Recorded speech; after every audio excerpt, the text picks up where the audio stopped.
In today's class discussion, we're going to be talking about torque. And torque, basically, the symbol for it is the Greek letter tau, which is written right here. Looks kind of like a funny looking T. Basically, is a force that causes an object to turn. All right, so things that you might use to have torque would be like a wrench. If you were to try to apply a force to a wrench, you're going to cause it, hopefully, to turn, and that is torque. And if you think about it kind of logically, the further away you put the force on a wrench, like if you look at this picture here, the further this is like the bolt here, it's being spun around. The further I move away from this bolt and apply a force, the more torque I'm going to apply. Also, if you kind of think about a door, here's a door, or maybe an above view of a door. Here's the hinges of the door. People won't put doorknobs right here, right? That would be kind of silly. It involves more effort or force, if you will, let's talk physics, to open the door. So where do they put doorknobs? Well, they put it on the opposite side of the hinge, so you have more torque and thus making the door easier to open. And I believe I discussed this in the torque video.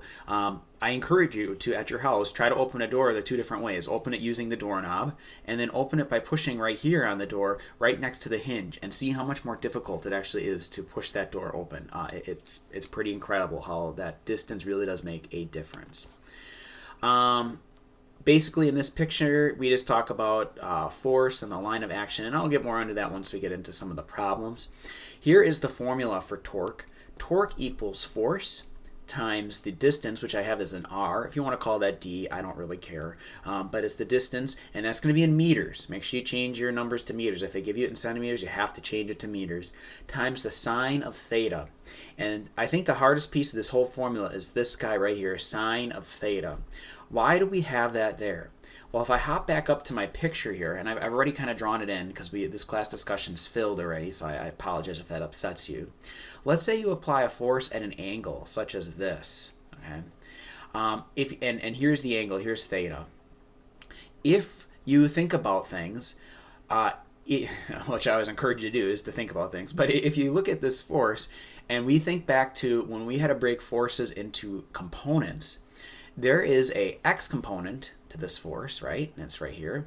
And then there's a y component to this force, which is right here.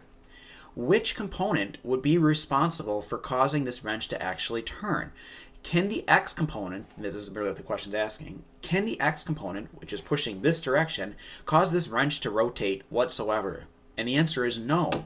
So that portion of the force is absolutely worthless in helping making this wrench rotate. The only part that actually can make the wrench move is the y component of this force. And so if you think back to your trig functions, which trig function would allow you to calculate the y component? Well, that is sine, because sine is opposite over adjacent. And so the formula really takes care of it for you if you really never understood the trig piece, which I hope that's not the case, but if you never really understood it, the formula really takes care of it for you. The sine of theta is going to be the component of the force that you are concerned with. And you may say to yourself, well, what if the force is completely perpendicular, like this? Okay?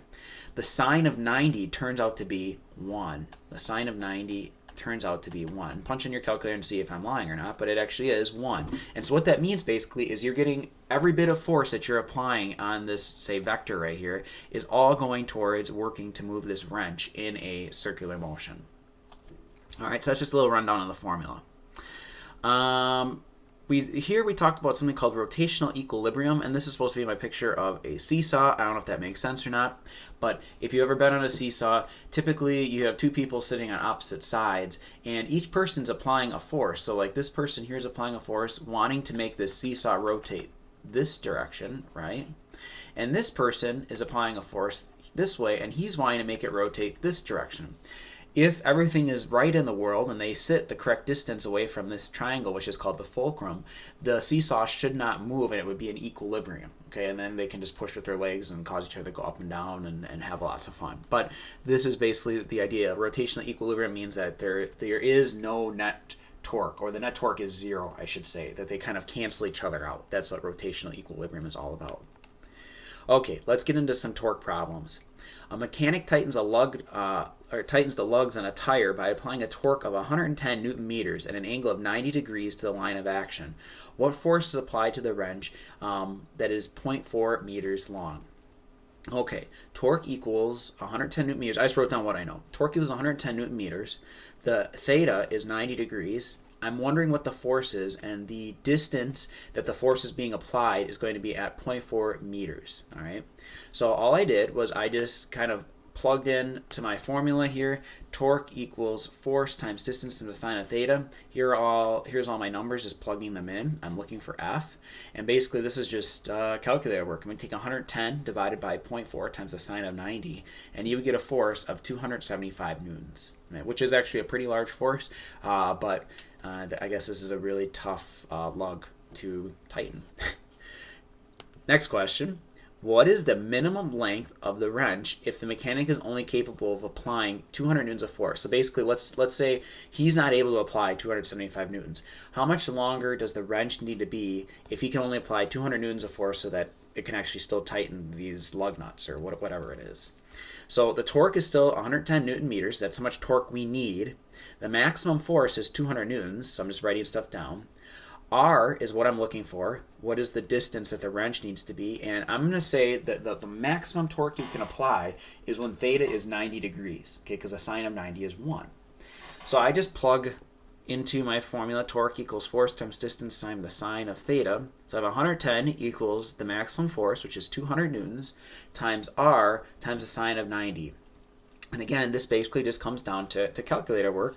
110 divided by 200 times the sine of 90 would give me a wrench that is about a little more than half a meter long, which that's a pretty big wrench. It's almost like 1.5 feet long or so. Okay, so that's a pretty big wrench. But anywho, that would be how long the wrench needs to be if this is the maximum force that the mechanic can apply.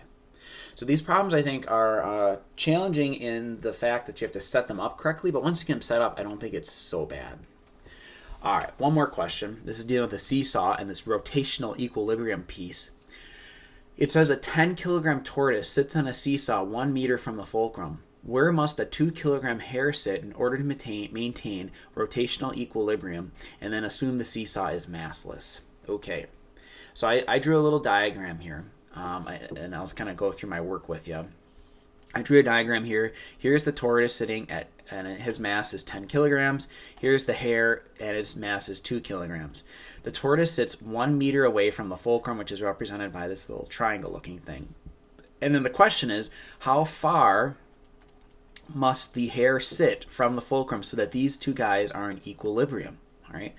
The way to figure this out is I need to figure out the torque that the tortoise supplies. All right, what kind of torque is this guy supplying to cause this thing to move this direction? And once I figure out the torque that he supplies, then I know the torque that the hare must also supply so it can counter that torque. All right, so I just write my torque equation, which is right here. Torque equals force times distance times the sine of theta. So the force is 98 newtons times the distance of 1 meter times the sine of 90 degrees. And if you do that math problem, you should get a torque of 98 newton meters. Now that is not the answer. What that means is the hare must also supply 98 newton meters of torque. So I need to figure out at what distance must the hare sit so that he too, or she, whatever it is, may apply a torque of 98 newton meters. So let me just move this out of the way here. If we plug in our torque equation, torque equals force times distance times the sine of theta, we know that the torque that must be supplied is 98.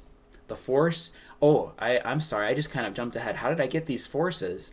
The answer is, if we go think back to our good old-fashioned weight equation, weight equals m times g, the mass of the tortoise or the hare is given to us, right? So I can take their masses and just multiply it by 9.8. So that's where I got 98 newtons is just the mass of the tortoise. 10 times 9.8 is 98.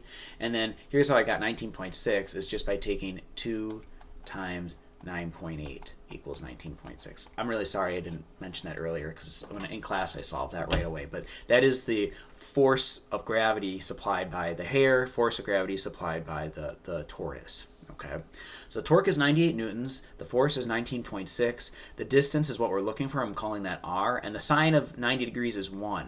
So basically it's nothing really in this problem. So basically what it turns out is you have to take 98 divided by 19.6, and so the hare must sit 5 meters away from the fulcrum, which to kind of put that into maybe some understanding of where American units, as I like to call them, that would be about 15 feet away from the fulcrum. So this would have to be one big old seesaw to make this actually work. But in theory, I don't know if a tortoise and a hare would ever sit on a seesaw together.